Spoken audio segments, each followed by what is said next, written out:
শরীয়তপুরের জাজিরা উপজেলায় মোবাইলে ভিডিও দেখানোর কথা বলে ৫ বছরের এক শিশুকে ধর্ষণের অভিযোগ উঠেছে। গত শনিবার ৩ ডিসেম্বর উপজেলার বড়কান্দি ইউনিয়নের আব্দুর বেপারী কান্দি এলাকায় এই ন্যাক্কারজনক ঘটনাটি ঘটে।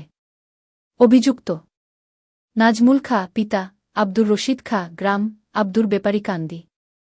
বিস্তারিত। ভুক্তভোগী শিশুটি স্থানীয় একটি কিন্ডারগার্টেনের প্লেশ্রেণীর শিক্ষার্থী। শনিবার বিকেলে বাড়ির পাশে খেলতে গেলে প্রতিবেশী যুবক নাজমুল তাকে ভিডিও দেখানোর প্রলোভন দেখিয়ে ঘরে নিয়ে যায় এবং ধর্ষণ করে। শিশুটির মা তাকে খুঁজতে গিয়ে প্যান্টে রক্তের দাগ দেখে জিজ্ঞাসাবাদ করলে সে ঘটনার বিস্তারিত জানায়। বর্তমান পরিস্থিতি ও পদক্ষেপ। স্থানীয় জনতা বিষয়টি জানতে পেরে অভিযুক্ত নাজমুলকে গন্ধলাই দিয়ে পুলিশের হাতে তুলে দেয়। শিশুটিকে প্রথমে জাজিরা উপজেলা স্বাস্থ্য কমপ্লেক্স এবং পরে উন্নত চিকিৎসার জন্য সদর হাসপাতালে ভর্তি করা হয়েছে। জাজিরা থানার ওসি সালেহ আহমেদ জানিয়েছেন, অভিযোগের ভিত্তিতে আইনি ব্যবস্থা গ্রহণ করা হচ্ছে।